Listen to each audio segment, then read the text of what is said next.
Hi, this is Involved Innovation YouTube channel. In this video, we will see about RPC, which is Remote Procedure Call. Remote Procedure Call, RPC, is a technique used in network distributed computing where a computer program causes a procedure to execute in another address space, commonly on another physical machine. The primary goal of RPC is to allow programs to execute procedures or functions or methods in different locations as if they were local function calls. Let me explain this definition with example. You have a client code which calls a function named numSort with a list of integers as a parameter. Here the function not exist in the client code but present in other system or server. So the client calls this function present in other system through TCP or UDP. This technique is RPC. The function can even exist in the same client in different address space. Let's see this in action with a Python example. For this we will use two Python package, ZMQ and TinyRPC. ZMQ is a 0MQ library, a high performance asynchronous messaging library used for building distributed or concurrent applications. This is a lightweight library for creating RPC clients and servers. Now we will create a server code. For that I will create a file named server.py and here I will add this code. We are exposing this function numSort. The dispatcher.public is a decorator that you use to expose a method as a public RPC method.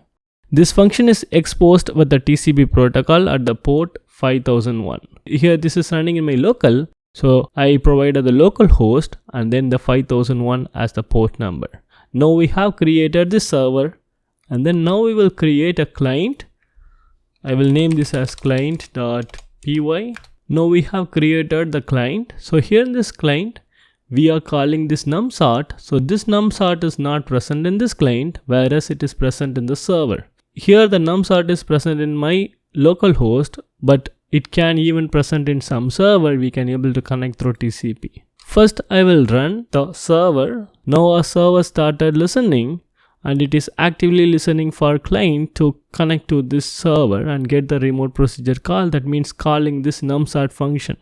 So here we are exposing this function only. Now if I execute this client.py, you can able to see the integer array whichever we have sent got sorted. So we will see now how this happens. The client program makes a call to the function numSort with the integer array. Here the integer is not sorted. The client does not know about the numSort function is on the different server or it is not present in this code base. It simply calls this function numSort as if it were a local function.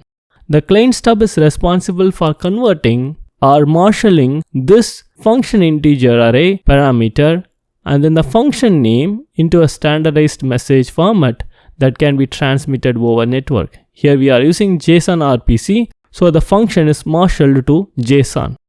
The client stub sends the marshaled request message over the network to the server. This might involve sending the message over TCP, IP or another network protocol. Here we are using TCP protocol. The server receives the request message. The server stub, which is always running and listening for the incoming request, picks up this message. The server stub takes the received JSON message and unmarshals it. That is, it extracts the function name numSort parameter from this JSON message. The server now knows which procedure to call with the parameters and the server stub calls the actual function numSort with the integer array. Now, this function executes in the server with the supplied parameters and produces the sorted integer array. Now the server stub marshals this request into a message that can be sent back to the client and the server stub sends the marshaled response back to the client over the network. Here the marshaled message is in JSON format.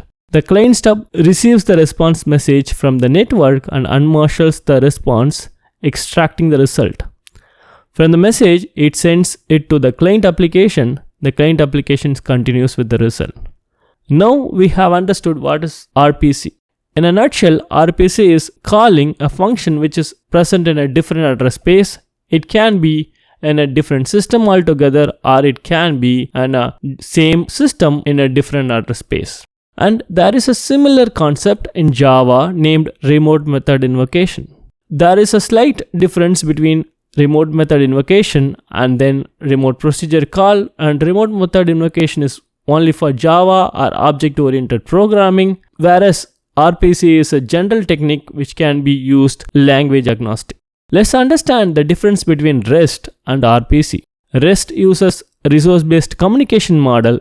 Each resource is identified by a URI called as Uniform Resource Identifier, and the standard HTTP method are used to perform operations on these resources. The HTTP method can be get, put, post, patch, delete, and input can be passed as a path param, which is directly embedded in the URI, or as a query param, which is a key value pair, or as a message body if you want to manipulate the data in the post or put request. The RPC uses a function-based communication model. This is the primary difference when it comes to RPC. Here, the communication model is more like you are calling a function. The client even doesn't know this function whether it exists in the same code base or whether it is existing in a different server space. This is taken care by the client stub, which actually calls the server and gets the response back. The client makes the direct calls to the function or procedures on the server, passing the required parameters. The focus is on executing the actions or operations rather than manipulating the resources. RESTful APIs use JSON or XML to represent the data. The structure of the message is generally determined by the resources and it can be flexible. The message format in RPC can vary depending on the specific implementation. The XML RPC uses XML for its payload, and JSON RPC uses JSON. That is the example which we have seen. Here we are marshalling the function to the JSON and then unmarshalling from JSON to the function.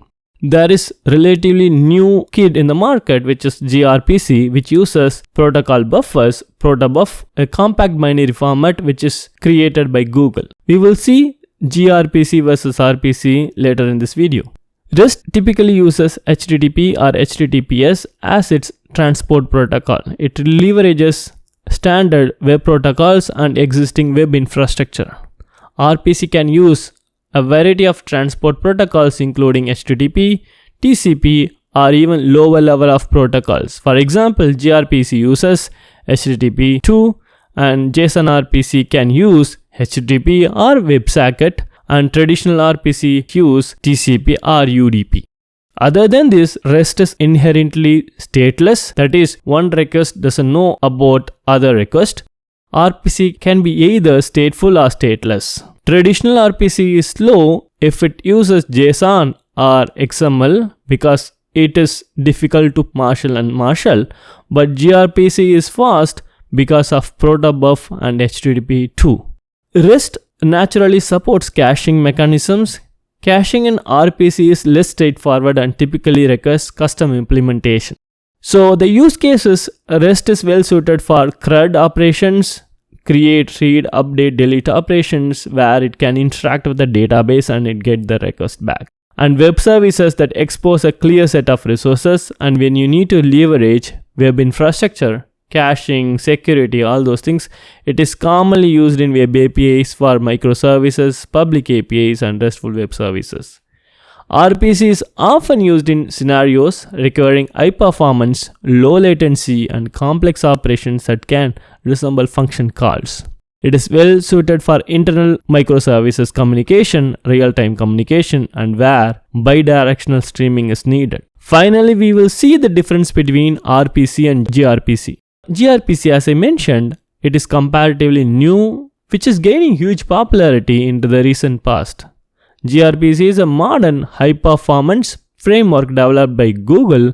Here the G stands for Google RPC, built on top of HTTP2 and uses protocol buffer as its interface definition language.